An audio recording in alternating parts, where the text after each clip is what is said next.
আউযু বিল্লাহি মিনাশ শাইতানির রাজিম বিসমিল্লাহির রহমানির রহিম।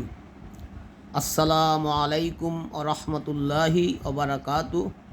সম্মানিত ভিউয়ার্স, ইতিমধ্যে আমরা পূর্বের ভিডিওতে সূরা ফাতিহার 4 নম্বর আয়াত পর্যন্ত আলোচনা করেছি। এই ভিডিওতে আমরা সূরা ফাতিহার 5, 6 এবং 7 নম্বর আয়াত নিয়ে এবং এর কিছু ফজিলত নিয়ে আলোচনা করব। তো কি আছে সূরা 5 নম্বর, এই সূরার 5 নম্বর আয়াতে, ইয়্যাকা না'বুদু ওয়া ইয়্যাকা নাস্তাঈন, আমরা আপনারই ইবাদত করি এবং আপনার কাছেই সাহায্য প্রার্থনা করি। এখানে সর্বপ্রথম কথা হলো, আমরা আপনার ইবাদত করি এবং আপনি ছাড়া আর কারো ইবাদত করি না। আর কারো ইবাদত করা তো দূরের কথা, আমরা অন্য কাউকে ইবাদতের যোগ্য মনে করি না। অতএব আমাদের যে ইবাদতটা, সেই ইবাদতটা হচ্ছে শিরক মুক্ত ইবাদত। দ্বিতীয় কথা হচ্ছে, আপনার কাছে সাহায্য চাইব। সাহায্য আমরা কার কাছে চাইব? সাহায্য করার ক্ষমতা যার আছে তার কাছেই তো সাহায্য চাইব। তো আল্লাহ রাব্বুল আলামিনের কাছে সাহায্য চাওয়াই যায়। আল্লাহ রাব্বুল আলামিন এমন এক সত্তা, যিনি সর্ববিষয়ে সর্বশক্তিমান। আমাদের দুনিয়া এবং আখেরাতের যে কণ্টকময় পথ, যে পরীক্ষা, এই পরীক্ষা যদি আমাদের উত্তীর্ণ হতে হয় তাহলে আল্লাহর সাহায্য লাগবেই। আর লা ইলাহা ইল্লাল্লাহ ওয়াহদাহু লা শারীকা লাহ লাহুল মুলক ওয়া লাহুল হামদ ওয়া হুয়া আলা কুল্লি শাইইন কাদির। আল্লাহ ছাড়া কোনো মাবুদ নাই। আমি সাক্ষ্য দিচ্ছি যে আল্লাহর কোনো শরীক নাই। লা ইলাহা ইল্লাল্লাহ ওয়াহদাহু লা শারীকা লাহ লাহুল মুলক ওয়া লাহুল হামদ। আসমান জমিনের বাদশাহী আল্লাহর এবং প্রশংসা আল্লাহর, এবং তিনি সর্ববিষয়ে সর্বশক্তিমান। তো তাহলে আমরা যিনি সর্ববিষয়ে সর্বশক্তিমান তার কাছেই সাহায্য চাই। আর আল্লাহর কাছে আমাদের যে পথটা চাওয়া, যে আবেদন, সেটা হচ্ছে আল্লাহ আমাদেরকে সহজ এবং সরল একটা পথ দিবেন। এমন একটা পথ দিবেন যেই পথে চলতে আমাদেরকে গোলকধাঁধায় পতিত হবে না, যেই পথের নির্দেশনাগুলো হবে সুস্পষ্ট এবং সবাই বুঝতে পারে, এইরকম একটা পথ দিবেন। তো আল্লাহ প্রকৃতপক্ষে এইরকম পথে আমাদেরকে নির্দেশ দিয়েছেন, কারণ কোরআন এবং হাদিসের যে পথ, রাসূলের সুন্নাহ যে পথ, সেই পথ কিন্তু সহজ সরল। তৃতীয় কথা হলো, আমরা আপনার কাছে সাহায্য পেতে হলে আমাদের মন গড়া ইবাদত করলে হবে না।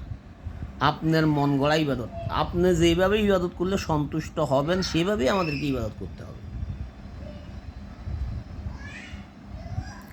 আমরা প্রকৃতপক্ষে সিরাতুল মুস্তাকিমের সহজ সরল পথ হচ্ছে আল্লাহর দাসত্বকে মেনে নিয়ে আল্লাহর নির্দেশ মোতাবেক, রাসূলের সুন্নাহ মোতাবেক বেদাত মুক্ত জীবনযাপন করাই হচ্ছে সিরাতুল মুস্তাকিমের সহজ সরল পথ। অতএব আমরা এটার ব্যাখ্যা পেলাম, ইয়্যাকা না'বুদু ওয়া ইয়্যাকা নাস্তাঈন, ইয়্যাকা না'বুদু ওয়া ইয়্যাকা নাস্তাঈন ইহদিনাস সিরাতুল মুস্তাকিম। এরপর হচ্ছে সিরাতাল লাযিনা আন'আমতা আলাইহিম। এই যে পথটা, এই পথটা কিন্তু নতুন কোনো ব্যাপার না, কারণ এই পথটা আল্লাহ ইতিমধ্যে আল্লাহর অনেক অনুগন্ত বান্দাকে দেখাই দিয়েছিলেন।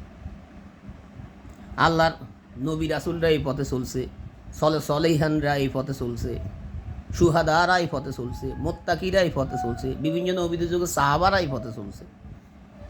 তো এইটাই হচ্ছে সেই পথ, যেই পথের আবেদন আমরা আল্লাহ রাব্বুল আলামিনের কাছে করেছি। ইহদিনাস সিরাতাল মুস্তাকিম সিরাতাল লাযিনা আন'আমতা আলাইহিম,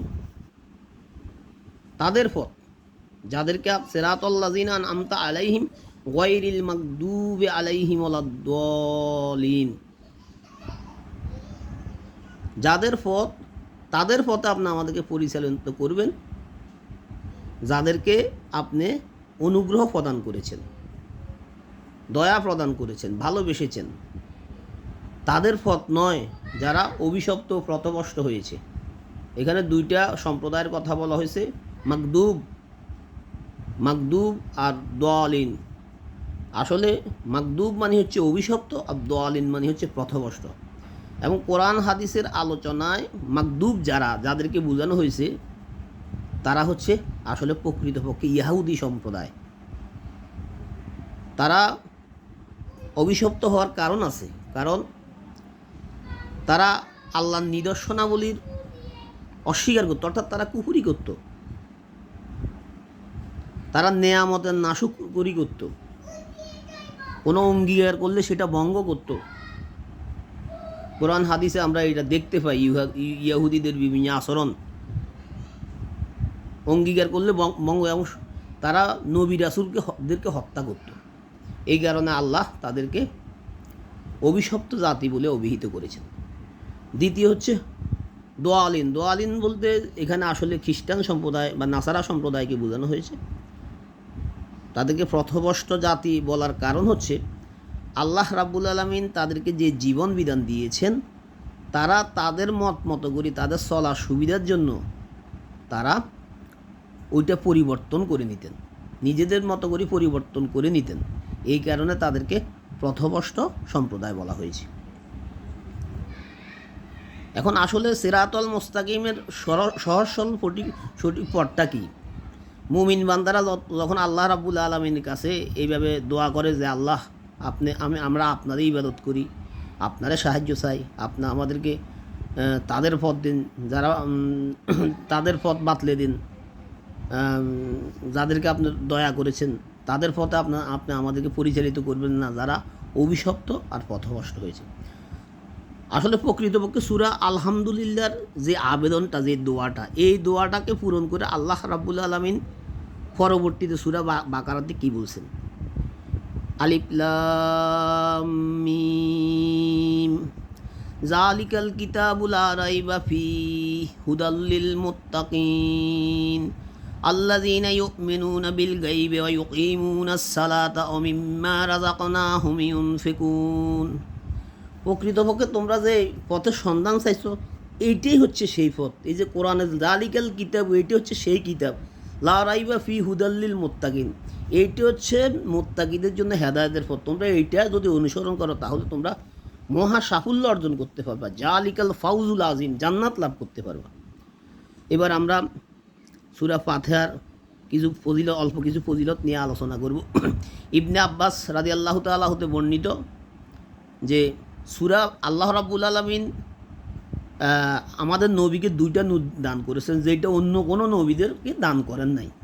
তার মধ্যে একটি নূর হলো সূরা ফাতিহা, আর অন্যটি হচ্ছে সূরা বাকারার শেষ আয়াতগুলা, আমানার রাসূলু বিমা উনজিলা ইলাইহি মির রাব্বিহি ওয়াল মুমিনুন কুল্লুন আমানা বিল্লাহি ওয়া মালাইকাতিহি ওয়া কুতুবিহি ওয়া রুসুলিহি লা নুফাররিকু বাইনা আহাদিম মির রাসূলি। এই দুটা নূর দিয়েছেন। আর দ্বিতীয় কথা হচ্ছে নবীজি বলছেন যে মৃত্যু ছাড়া আর সকল রোগের শেফা কিন্তু এই সূরা ফাতিহা। আর নবীজির যোগে এই সূরা দিয়ে ঝাড়ফুঁক করার কিন্তু হাদিসে তা বর্ণিত আছে, ঝাড়ফুঁক করা হতো। তো ভাই, আমরা সবাই এই সূরা ফাতিহাটাকে ভালোভাবে মুখস্থ করব, শুদ্ধভাবে, এবং এর অর্থ বুঝে মুখস্থ করব, এবং নামাজে খুশু ঠিক রাখবো। এই সূরা তেলাওয়াতের সময় আপনারা সবাই ভালো থাকবেন। আসসালামু আলাইকুম রাহমাতুল্লাহি ওয়া বারাকাতুহু।